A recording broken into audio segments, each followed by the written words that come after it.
Page 20, Sing a Song by the Campfire. Here they are introducing a thing called a pickup beat, a pickup note. It's got all kinds of names to it. I don't know. An anacrusis sometimes. It depends on how technical you want to get. The point is, we're not coming in on beat 1. When you first start, it's not beat 1, it's some other beat. Now, according to the time signature, every measure has to have a certain number of counts in it. And 4/4 time, that's 4 counts in every measure. So if we're coming in, you look at the beginning, there's only one measure or one note in that measure. There has to be 3 more beats someplace. There has to be a total of 4 counts. You have to account for it. And if you look at the end, at the bottom of page 21, you see a dotted half note there, and that's all. That's 3 counts. So what they do on these pickup measures is they usually take the last measure of the piece and they chop it, cut it, and they take the end of that measure and they put it at the beginning. So we're coming in on beat 4, but it's beat 4 of the last measure. So it's like 1, 2, 3, 4, 1. It's a pickup measure. That's all. It's a pickup beat. They call it a pickup count. All right, well, I don't care what you call it. Just, do it. You're just not coming in on beat 1. It affects the interpretation too, and I'll get there when we get to the interpretation part. Let's look this over. We got it, look at this, it's like a page and a half long. They're getting longer here. Treble and bass clef, no sharps or flats in the key signature when the key is C major, 4/4 time signature, and we have a pickup count. I always check that too. Am I coming in on beat 1 or some other beat? I see 1/8 notes and quarter notes and half notes and what else? Dotted half note. We can deal with all that, I guess. Right hand first. Let's make sure we got all this fingering and stuff going on. The right hand here. You don't need the 3 in the first full measure because I'm already here. The 3's already on that note. I don't need it. So it's 4 and 1 and 2 and 3 and 3, 4. Just get the idea? You ought to be able to read this pretty well by now, I hope. Let's look at the last measure on page 20 here, the E. And then we'll go on to the top of page 21. We're here. We changed. Just lift up and move. We've done this before.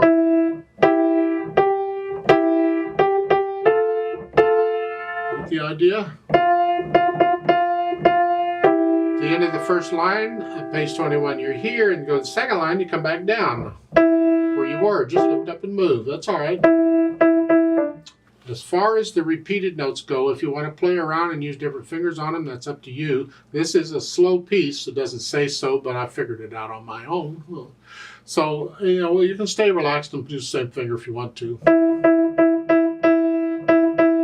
I typically don't. Out of habit, I'll alternate the thumb with whatever finger I'm using. So I'll probably use 3/1. I'm going to use 4 on the next measure, is all. So again, it's 3. And then going on, I would use a 2/1. But you don't have to. Use the same finger if you want.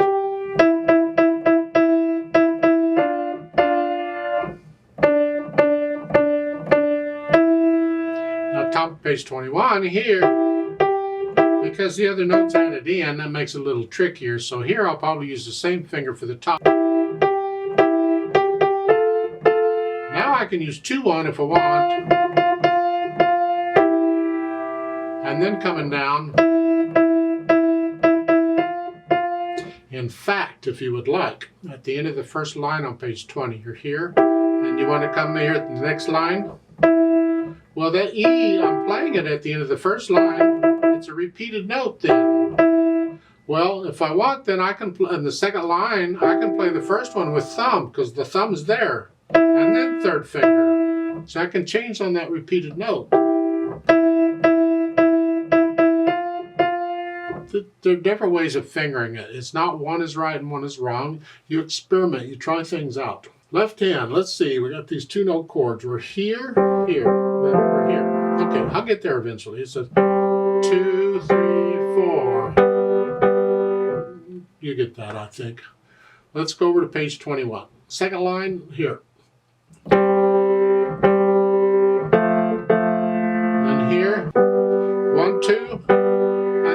3. Again, they're even showing you. They're both repeated. Both of these notes are repeated, because that's repeated and that's repeated. And they're changing hand positions, both of them, here to here. I changed hand positions to get ready for the next measure. Because now I'm a little closer to this. I want to be here in the last measure. And I was here to begin with. I'm closer to it if I can go here to here. I move down. And then here. And then move up. Just lift up and move. You have a rest. You stay here. And the last 2 measures at the bottom, they don't give you any fingering here. It's up to you, but you got to go from here to here in the last measure. So if you would like, somewhere in there, you can finger these 1 and 2, or 2 and 1, I should say. I should say the bottom number first and go up. This way you're there, actually, if you want. So the last line, you're here. And then just during the rest, come down here, 2, 1. Then we put the hands together and see what happens. Well, again, you're going to hesitate all over, and that's fine. We're just trying to get the hands and fingers to work together. I'm here.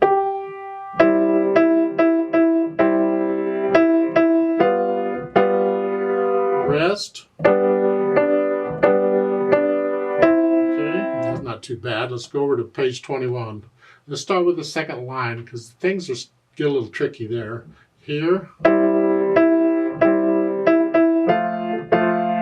And here. Left hand's got to come down now. And then here. And that G is by itself because the left hand is a rest. And the left hand's got to come up here anyway.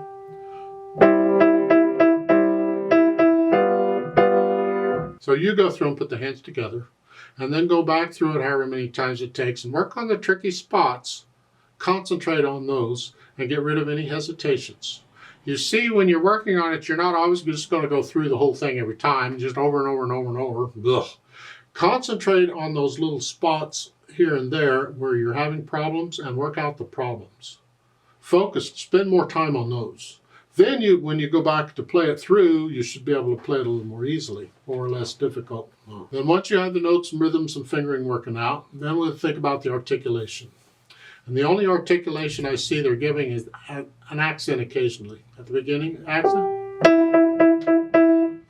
I think the reason they're doing that is to remind you that it's the first beat of the measure. Make sure it should sound like a 2 here. Because if you don't, the first note you play will sound like the first beat of a measure. So it's got to sound like a pickup beat. So the next beat needs to be a little louder. If you accent it, it will be. Same thing on page 21 and the third line down. It's they give you that accent again. Otherwise, you're pretty much connecting everything. The phrasing is built in for you. You can lift up at the end of each dotted half note or whole note or whatever, like taking a breath if you want. At the top of page 21, you're here. Lift up. Lift up. At the end of the second line, yeah, here. Lift up. It's a phrase, it's like it was at the beginning. So it's that. Then you go on. Then I add the dynamics, the louds and softs. They apply to the melody, which is the right hand. Moderately soft, MP, mezzo, piano. Whatever you think moderately soft is. That means the accented note is going to go up a little bit to a moderately loud. It just goes up a little for one note. The left hand's in the background, soft. All the way through. And when you get to top of page 21, it's an MF. Mezzo forte or moderately loud, and you have an arrow there, long arrow. That's the crescendo arrow. You're going to gradually get louder. And then you'll see in the third measure over, you get another arrow to gradually get louder, and then another arrow. Isn't that fun? I think there's an error in the music, so let's talk about it. You see, if you look at the second line, you have one arrow that tells you to get louder and then another arrow that tells you to come back down. Well, I'm pretty sure that's what they want in the first line. So that second arrow should not tell you to get louder. It's backwards. I think you should be getting softer there. You're going to go louder and then back up or back down. And I would do that for both of those first two lines. So here. And start louder and come back down.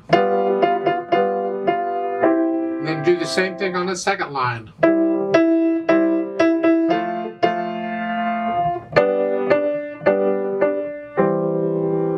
I could be wrong, but that's my impression of it. I don't want to keep getting louder and louder and louder. Although I suppose if you wanted to, it's the way it's written. I mean, you're starting that first line moderately loud, you're going to go up to loud. So here, if you want to go from loud on up to very loud, I think it's a little out of character for this piece. I don't think this piece should ever get very loud. Another way of doing that, though, would be on the third measure there in the first line. Come back down to moderately loud and go back up to loud again. You know, beginning of the line is come back down and then come down again. Now stay there and go down now. So there's different ways of interpreting the piece, and I don't know if they've made an error there, if that's really what they intended. But I would not go up to very loud in here. If you're going to crescendo in that first line on the last two measures, come back down to moderately loud and go back up again. So they don't tell you how loud to get loud. When you just get louder. How louder? I don't know. Louder. I'm telling you, just go up to loud. No, that's fine. Now for this video or this lesson, I guess I could play it the way it's written, but I still think it might be an error where they really wanted you to get softer. See, this business like you have in the second line where you get louder and then you come back down, that happens a lot in music. It's very expression-y. It's called a swell. Swell up and come back down. So you then come back down. That's very common in music. But we're talking the melody here. In the left hand, you just keep it in the background. Keep it out of the way. It's supposed to be backup, support.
See, the next to the last measure at the bottom is a retard.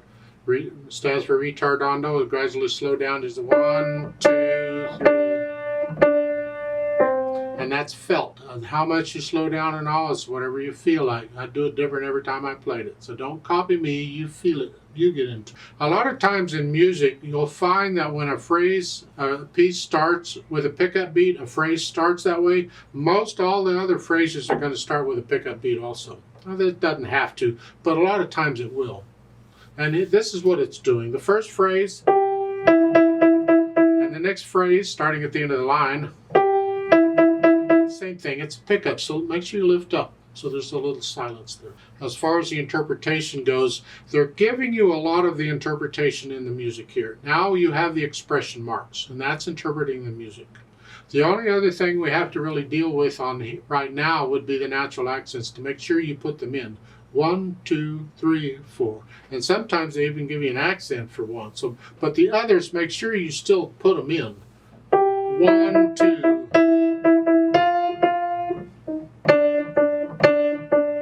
Make sure you feel 1, 2, 3, 4. You know, I exaggerate them so you can hear them, but you just want to feel them. And that's about the only suggestion I have for interpreting it. Otherwise, they're telling you what to do.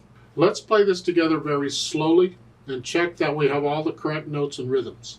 I am not going to do any dynamics. I'm just playing the notes. We're not performing it. I can't slow down when I'm playing with a metronome because it won't slow down, so I have to ignore that. You should play the same note I'm playing at the same time. So I'll give us 3 counts because we're coming in on beat 4. It's like 1, ready, go, and then we go. 1, ready, go.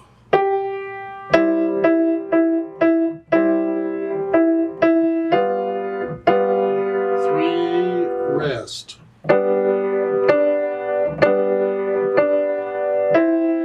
2, 3.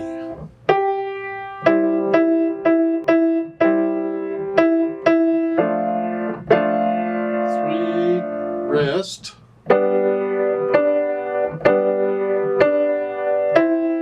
2, 3, 4.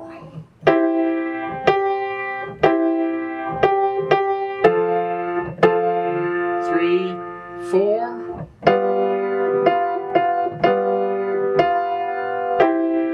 2, 3, 4.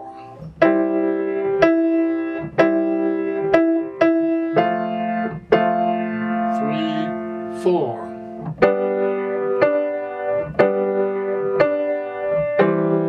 2, 3.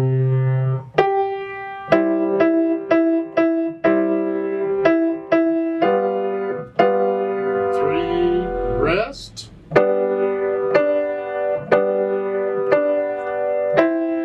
2, 3.